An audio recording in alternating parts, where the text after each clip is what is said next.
Halo, jumpa lagi.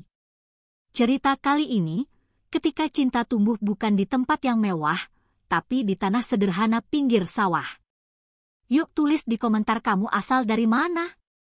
Saya doakan yang sudah like dan subscribe videonya ini, semoga hidupnya penuh berkah, rezekinya lancar, dan selalu sehat. Amin. Kita mulai ceritanya. Musim dingin telah menyelimuti kota Sapporo. Butiran salju jatuh perlahan, melapisi jalan-jalan kota dengan putih yang membekukan.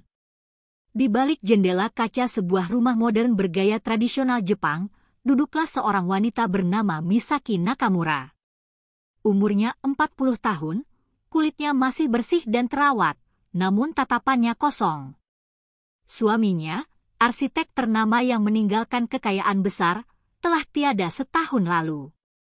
Yang tersisa hanyalah kesunyian. Setiap hari, rumah itu hanya berisi denting piring, langkah pelayan, dan suara kipas pemanas. Tidak ada suara tawa, tidak ada pelukan hangat. Semua tampak mewah, tapi mati rasa. Hingga suatu pagi, datanglah seseorang yang membawa warna ke dalam hidupnya. Namanya Bagas Wicaksono. Bagas adalah tukang kayu dari Yogyakarta yang bekerja di Jepang sebagai perajin furnitur. Ia dikontrak untuk memperbaiki lantai kayu dan membuat rak-rak baru di rumah Misaki. Lelaki itu tidak banyak bicara.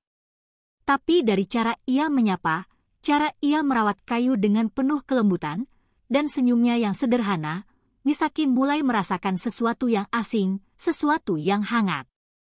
Hari-hari mereka pun bergulir.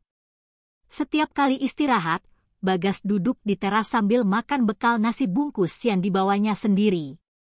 Ia tidak pernah meminta makanan dari rumah. Misaki yang penasaran, suatu kali duduk di sampingnya. Dari situlah semuanya dimulai. Ini namanya pecel, Bu. Sayur rebus pakai sambal kacang. Kalau di kampung saya, ibu saya jualan ini di pasar, ucap Bagas dengan mata berbinar. Misaki tersenyum. Ia belum pernah merasakan sambal kacang, tapi dari cara Bagas bercerita, rasanya seperti melihat rumah.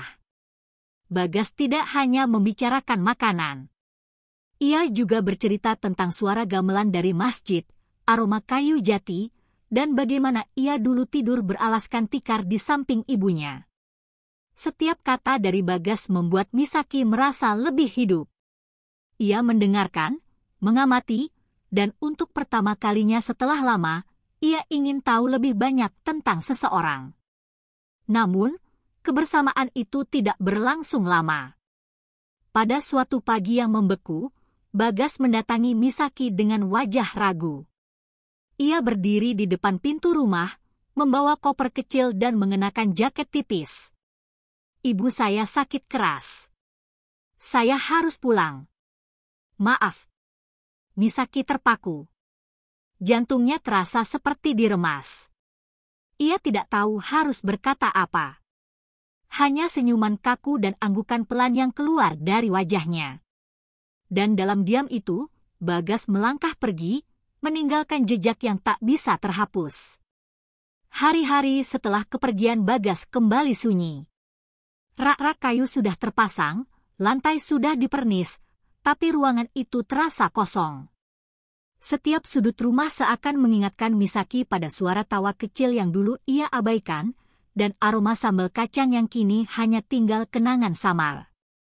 Salju terus turun di luar sana, tapi justru yang membekukan Misaki bukan cuaca, melainkan rindu yang tidak bisa ia akui. Pagi itu, Misaki duduk termenung di balik kaca jendela rumahnya yang mengembun. Secangkir teh hijau mengepul di tangannya, namun ia tak menyentuhnya sedikit pun.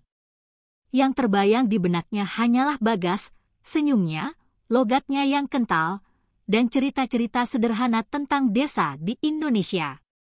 Rasa rindu itu bukan lagi sekadar kekosongan, tapi gejolak yang membuatnya gelisah setiap malam. Ia mencoba sibuk dengan membaca, menonton televisi, bahkan mengunjungi galeri seni. Tapi semuanya sia-sia. Semua hal yang dulu memberinya kenyamanan kini tak lagi menarik. Waktu berjalan lambat dan hati terus membisikkan satu nama. Misaki lalu memanggil asisten pribadinya, seorang pria Jepang paruh baya bernama Shigeru. Coba temukan alamat Bagas di Indonesia, ucapnya perlahan, namun penuh tekad. Shigeru sempat terdiam, menatap wajah majikannya dengan bingung. Nakamura-san, apakah ini bijak? Yang tidak bijak adalah terus hidup dengan hati yang kosong, jawab Misaki tegas. Beberapa hari kemudian, Shigeru membawa sebuah berkas berisi informasi yang berhasil ia gali dari data kontrak kerja Bagas, termasuk nomor paspor dan alamat terakhir yang tercantum dalam dokumen pengiriman honorarium. Nama desanya tertulis di sana. Sebuah tempat kecil di Yogyakarta, tak jauh dari perbukitan hijau dan persawahan. Misaki berdiri di depan peta digital, menatap titik kecil di Pulau Jawa itu seolah itu adalah bintang harapan. Tanpa banyak bicara, ia mulai menyiapkan perjalanannya. Tiket penerbangan dari Bandara New Chitose menuju Jakarta dibeli. Dari Jakarta, ia akan melanjutkan ke Yogyakarta, lalu menyewa mobil ke desa tujuan. Ini bukan perjalanan wisata. Ini adalah perjalanan hati yang mencari jawaban. Hari keberangkatan pun tiba. Bandara New Chitose ramai oleh lalu lalang orang dengan jaket tebal dan koper besar. Tapi Misaki hanya membawa satu koper kecil. Di dalamnya bukan hanya pakaian, tapi juga buku pelajaran bahasa Indonesia dan satu album foto kenangan semasa suaminya masih hidup. Di dalam pesawat, Misaki tak bisa tidur. Ia memandangi langit malam dari balik jendela. Dalam pikirannya, ia membayangkan Bagas duduk di atas tikar bambu, mungkin sedang merawat ibunya yang terbaring lemah.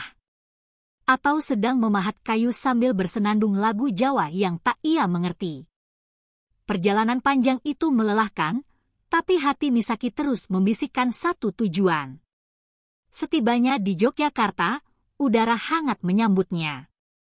Aroma tanah basah, suara serangga malam, dan langit tropis yang cerah meski tanpa salju, semuanya asing namun membangkitkan rasa penasaran.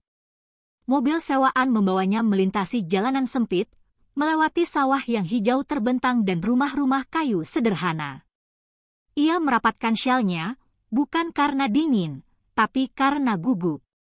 Akhirnya, mereka tiba di sebuah rumah kayu sederhana dengan pekarangan kecil.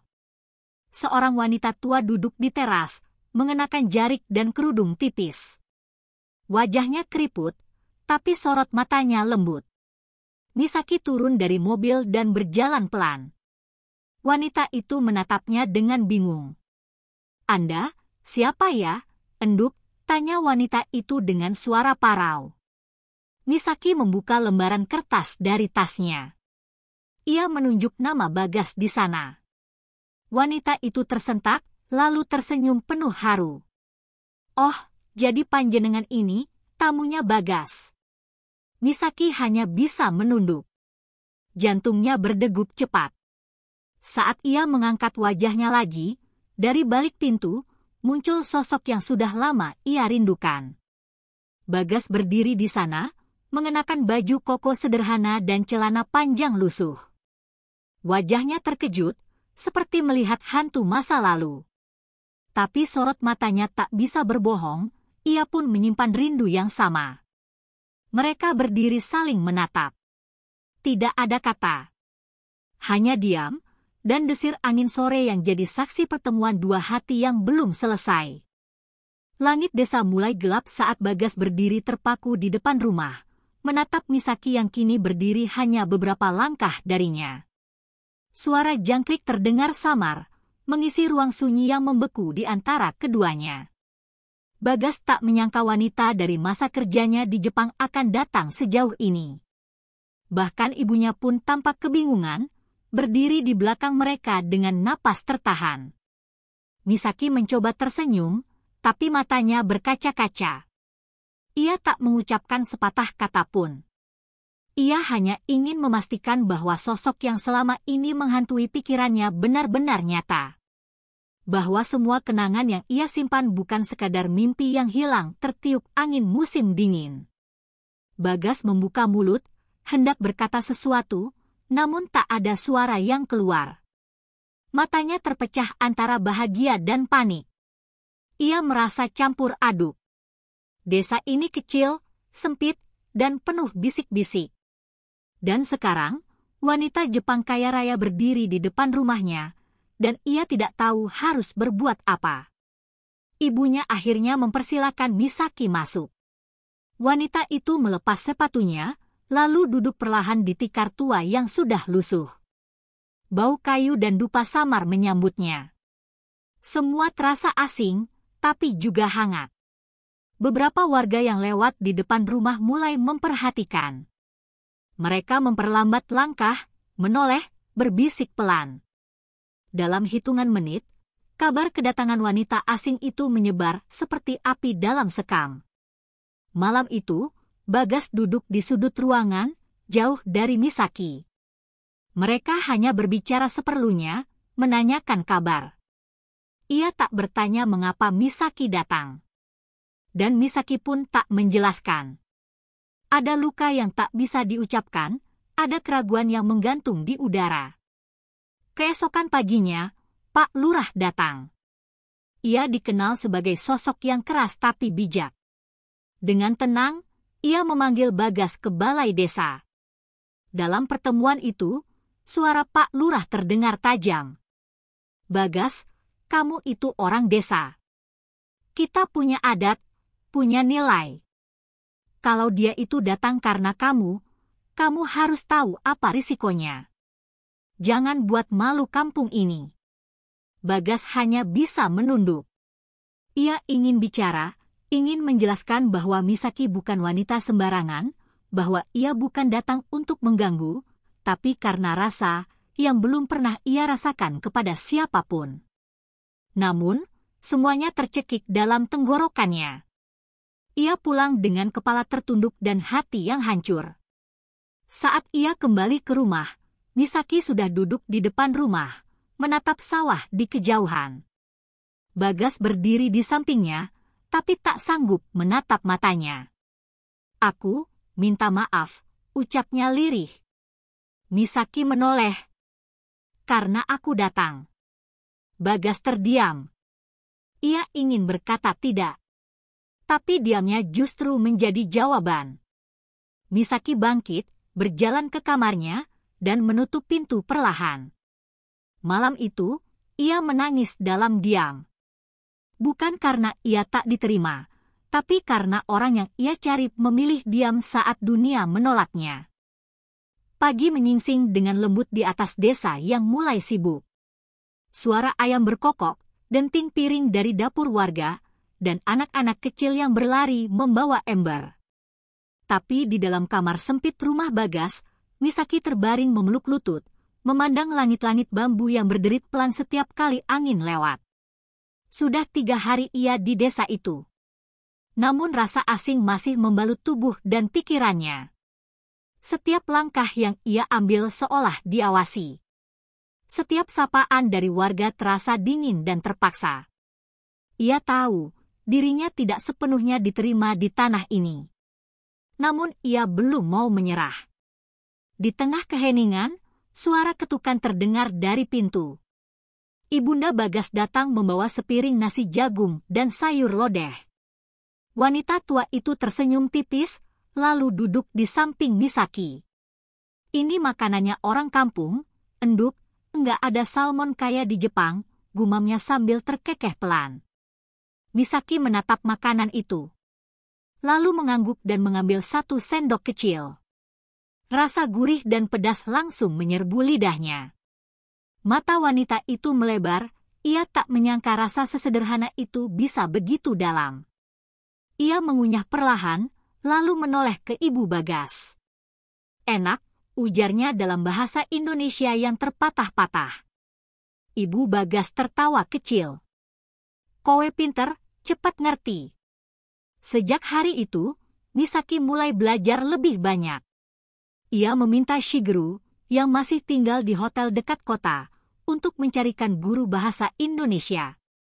ia membaca buku-buku budaya Jawa. Ia mulai mengenakan kain batik dan berjalan ke pasar bersama Ibu Bagas. Di pasar, warga masih memandangnya aneh. Tapi beberapa mulai menyapanya. Bule sing ayu ya, dilalah gelem tinggal nang kene. Misaki hanya tersenyum, tak paham betul artinya, tapi ia tahu senyuman itu bukan lagi tatapan sinis. Setidaknya, tidak semua. Sementara itu, Bagas semakin jarang terlihat di rumah. Ia lebih sering menghabiskan waktu di balai desa atau membantu tetangga membuat perabot. Ia beralasan sibuk, tapi dalam hatinya, ia bingung. Perasaan yang ia pendam selama ini bergulat dengan rasa bersalah dan tekanan dari masyarakat. Namun diam-diam, ia memperhatikan dari kejauhan. Ia melihat Misaki yang belajar menumbuk cabai bersama ibu-ibu. Ia melihatnya duduk di musala kecil, mendengarkan suara ngaji anak-anak dengan penuh rasa ingin tahu. Ia melihatnya belajar bersujud, meski belum tahu arah kiblat. Dan di suatu sore yang tenang, saat langit oranye menyentuh puncak sawah, Bagas mendatangi Misaki yang duduk sendirian di tepi pematang. Ia duduk pelan di sampingnya. "Kenapa masih di sini?" tanyanya lirih. Misaki menatap langit, lalu berbisik, "Karena aku ingin tahu, kenapa hati ini memilih tetap tinggal." Bagas menggenggam tanah di antara jarinya. Ia tak menjawab. Tapi di dadanya, sesuatu bergetar, perasaan yang dulu ia kubur, kini mulai menumbuhkan akar. Namun ia tahu, sebelum cinta itu tumbuh, harus ada satu hal yang ia selesaikan lebih dulu. Dan malam itu, ia pergi ke musala, duduk berlama-lama memandangi langit. Di sudut lain desa, Misaki membuka Al-Quran kecil yang ia pinjam dari anak tetangga. Ia belum bisa membacanya, tapi tangannya menyentuh halaman itu, seolah mencari makna yang belum terucap. Subuh di desa itu dingin, namun tidak sedingin pagi-pagi di Sapporo. Kabut menyelimuti sawah, dan suara ayam bersahutan dari kejauhan. Misaki terbangun lebih awal dari biasanya. Ia duduk di depan rumah, menyelimutkan tubuhnya dengan selendang batik. Di tangan kirinya tergenggam tasbih kecil yang kemarin diberikan oleh seorang anak kecil bernama Isna, tetangga sebelah. "Kalau Tante Misaki pegang ini, nanti Allah dengar doanya," ujar Isna waktu itu dengan polos. Misaki menatap langit yang mulai terang. Udara pagi mengantar suara azan yang mengalun lembut dari musala kecil. Tanpa sadar, matanya berkaca-kaca.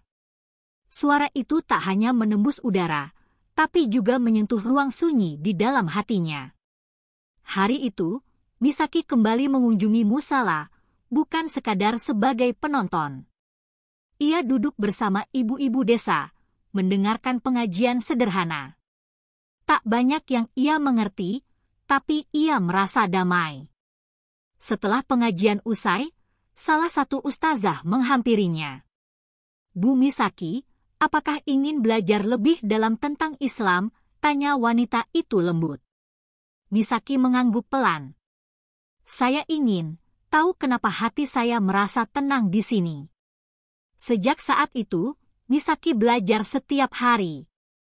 Ia membaca terjemahan Al-Quran, bertanya tentang makna setiap gerakan salat, dan mengulang-ulang kalimat syahadat dengan penuh ketelitian. Ia tak terburu-buru. Tapi setiap langkah yang ia ambil, membuat hatinya semakin mantap. Sementara itu, Bagas mengamati semua dari kejauhan. Ia menyaksikan perubahan itu dengan mata berkaca. Hatinya remuk karena telah meragukan keberanian wanita itu. Ia merasa kecil, seorang pria desa yang sempat menyembunyikan rasa hanya karena takut akan gunjingan. Akhirnya, di suatu sore setelah pelajaran agama, Misaki memanggil Bagas ke musala.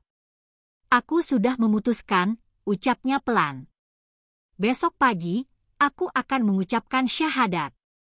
Bagas terdiam. Jantungnya berdetak keras.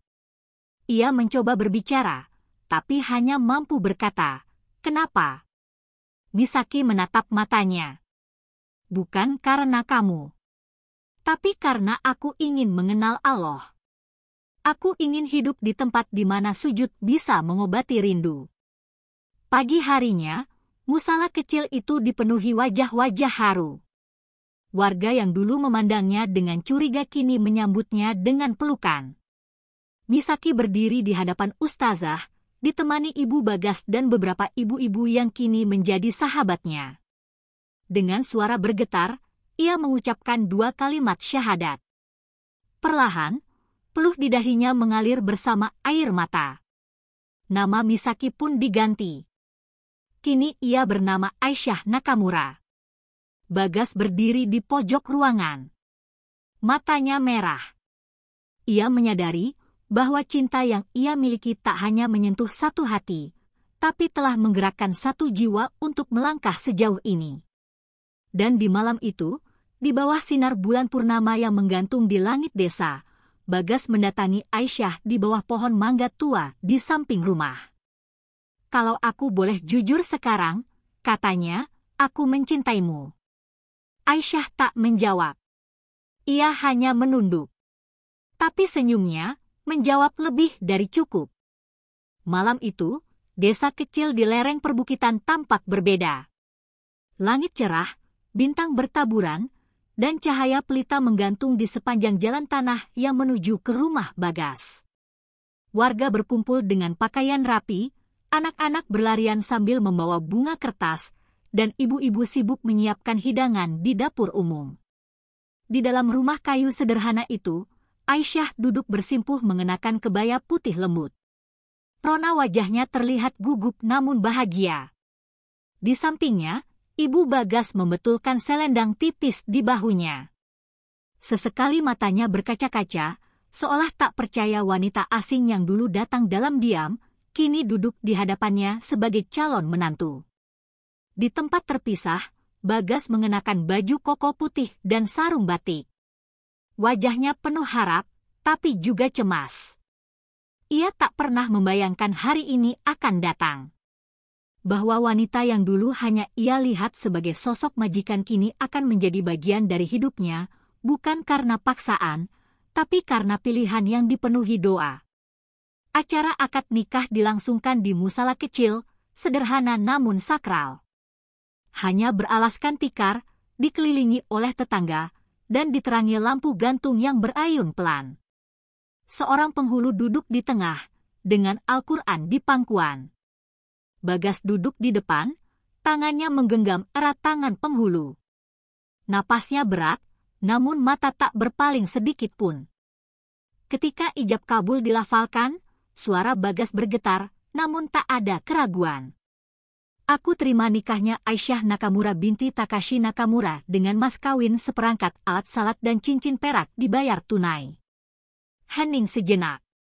Lalu terdengar seruan dari para saksi, sah. Air mata Aisyah menetes perlahan. Ia menutup wajah dengan kedua tangan, lalu sujud syukur di atas sajadah kecil yang telah disiapkan. Semua yang hadir ikut menangis. Bahkan Pak Lurah yang dulu menegur Bagas, kini berdiri paling depan, tersenyum sambil menepuk bahu Bagas dengan bangga. Setelah akad, tak ada pesta mewah. Hanya tumpeng sederhana, teh hangat, dan tawa warga yang ikut bahagia. Aisyah duduk berdampingan dengan Bagas di teras musala. Mereka tidak bicara banyak. Namun genggaman tangan mereka menceritakan semua. Malam itu, langit terasa lebih dekat. Dan di antara suara jangkrik dan gemerisik daun, janji suci telah diikat. Bukan oleh emas dan permata, tapi oleh cinta yang tumbuh perlahan, lalu mengakar kuat di tanah yang asing. Di hari-hari berikutnya, Aisyah memilih tetap tinggal di desa. Ia tak ingin kembali ke Jepang. Ia ingin membangun kehidupan baru di tanah tempat ia menemukan keimanan dan cinta yang tak pernah ia temukan sebelumnya. Namun, tantangan belum selesai. Masih banyak mata yang mengawasi. Masih ada suara yang meragukan. Dan di balik semua itu, satu pertanyaan mulai bergema di hati Aisyah sendiri. Apakah semua yang ia bangun bisa bertahan ketika luka masa lalu tiba-tiba datang mengetuk? 1 bulan setelah pernikahan itu, hidup Aisyah dan Bagas mulai berjalan dalam ritme yang baru. Setiap pagi, Aisyah bangun lebih awal, membantu ibu mertuanya menyiapkan sarapan, lalu pergi ke musala untuk mengajar anak-anak mengucapkan huruf-huruf bahasa Inggris. Sementara Bagas kembali mengukir kayu, menerima pesanan meja dan rak dari kota. Kehidupan yang mereka jalani sangat sederhana. Tapi di setiap senyuman anak-anak, di setiap tawa di dapur, dan di setiap salat berjamaah yang mereka lakukan, Aisyah merasa lengkap. Ia telah jauh dari gedung-gedung kaca tinggi di Jepang, tapi dekat dengan sesuatu yang tak bisa ia beli dulu, rasa memiliki. Namun, kehidupan damai itu perlahan terganggu. Suatu pagi, Shigeru, mantan asisten pribadinya, datang ke desa. Wajahnya tegang, matanya gelisah. Ia membawa kabar dari Jepang yang mengguncang hati Aisyah. Pihak keluarga suamimu, mendiang Tetsuo, mengajukan permintaan untuk bertemu. Mereka tahu tentang pernikahan ini dari media sosial. Dan mereka tidak senang, ucap Shigeru pelan. Aisyah terdiam. Ia tahu suatu saat masa lalu akan menyusul. Tapi ia tidak siap jika itu datang dalam bentuk peringatan keras dari keluarga suaminya. Keluarga besar Nakamura dikenal berpengaruh, konservatif, dan sangat menjaga nama baik. Menjadi janda pun sudah cukup berat, apalagi kini menikah dengan pria desa, seorang tukang kayu muslim di negara asing. Aku tidak akan kembali ke Jepang, Shigeru, ucap Aisyah tegas. Shigeru menunduk. Tapi mereka akan mengirim perwakilan ke sini. Mereka ingin melihat langsung seperti apa kehidupanmu sekarang. Beberapa hari kemudian, seperti yang dikatakan, 2 orang dari Jepang datang ke desa. Mereka adalah adik ipar dan pengacara keluarga Nakamura. Kehadiran mereka seperti badai kecil di desa yang tenang. Warga mulai berbisik, ada yang mencurigai, ada pula yang takut. Bahkan Pak Lurah ikut menemani Bagas saat menerima tamu itu di bel dusun. Pertemuan itu berlangsung kaku. Di hadapan semua orang, adik ipar Aisyah mempertanyakan pilihannya secara terbuka. Apakah kau benar-benar bahagia di tempat seperti ini? Meninggalkan warisan, nama besar, dan hidup sebagai istri tukang kayu. Aisyah berdiri tenang, meski dalam dadanya badai bergemuruh. Aku tidak meninggalkan apa-apa. Aku hanya berpindah. Dari rumah yang dingin, ke rumah yang penuh kehangatan. Dari hidup yang hampa, ke hidup yang bermakna. Adik iparnya menghela napas berat. Kau bisa kembali. Kami masih bersedia menerimamu. Tapi jika tetap di sini, semua hak atas warisan keluarga akan dicabut. Kata-kata itu menggantung di udara seperti sembilu. Bagas menunduk.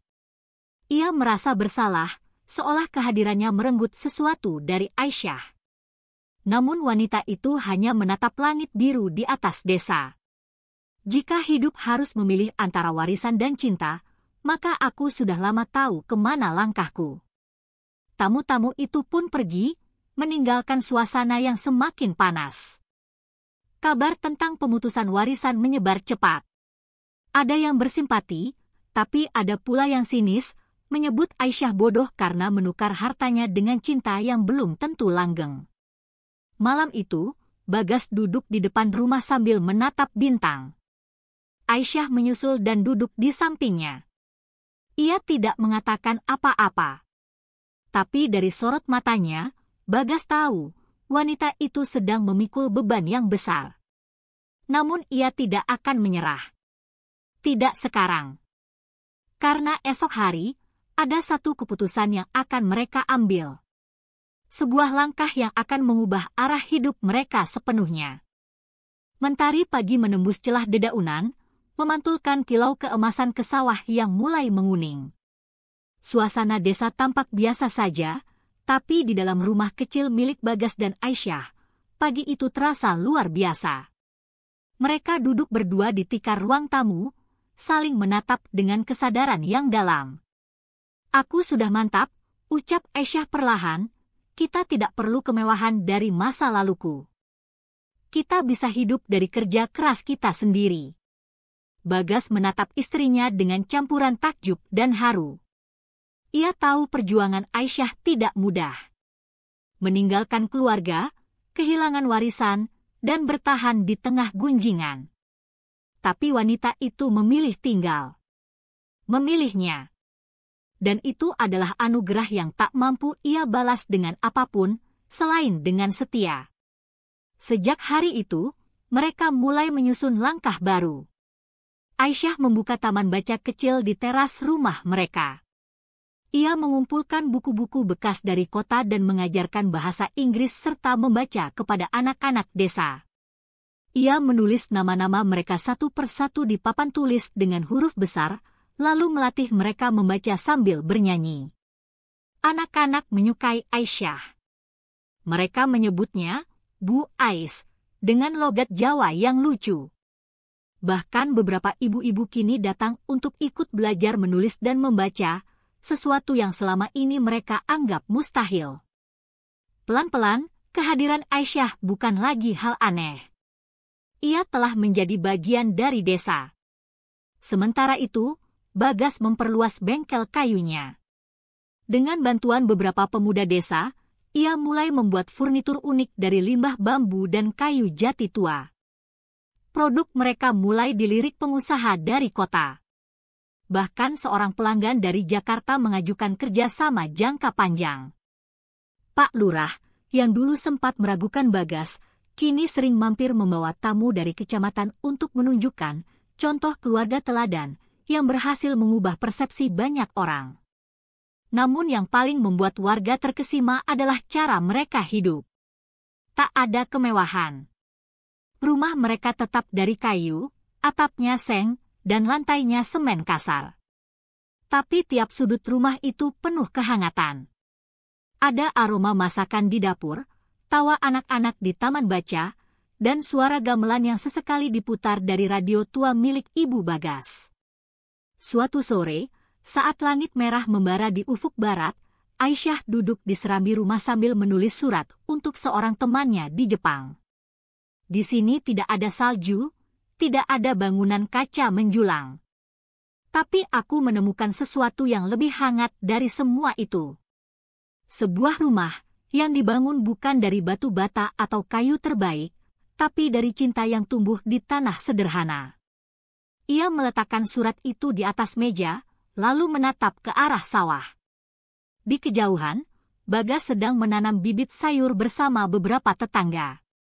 Anak-anak tertawa, saling melempar air di selokan kecil. Dan Aisyah tersenyum. Senyum yang bukan sekadar bahagia, tapi senyum yang hanya dimiliki mereka yang telah memilih dengan sepenuh hati. Hari pun berganti malam. Angin berembus lembut, menggoyangkan lampu gantung dari anyaman rotan di beranda rumah. Aisyah berdiri di ambang pintu, memandangi langit yang kini dipenuhi bintang. Ia tahu, hidup masih panjang. Tantangan mungkin akan datang kembali. Tapi rumah yang ia bangun bersama Bagas bukan sekadar tempat tinggal. Itu adalah tempat di mana cinta bertumbuh, diterima, dan dibagikan tanpa syarat. Dan di antara suara malam desa yang lirih, Aisyah membisikkan doa. Ya Allah, cukupkan aku dengan apa yang telah Kau berikan hari ini. Karena disinilah aku ingin tinggal selamanya. Jika kisah ini menyentuh hati kamu, klik like, share, dan subscribe. Semoga yang menonton video ini, hidupnya dilimpahkan kebahagiaan dan dicintai orang yang tulus. Amin ya robbal alamin.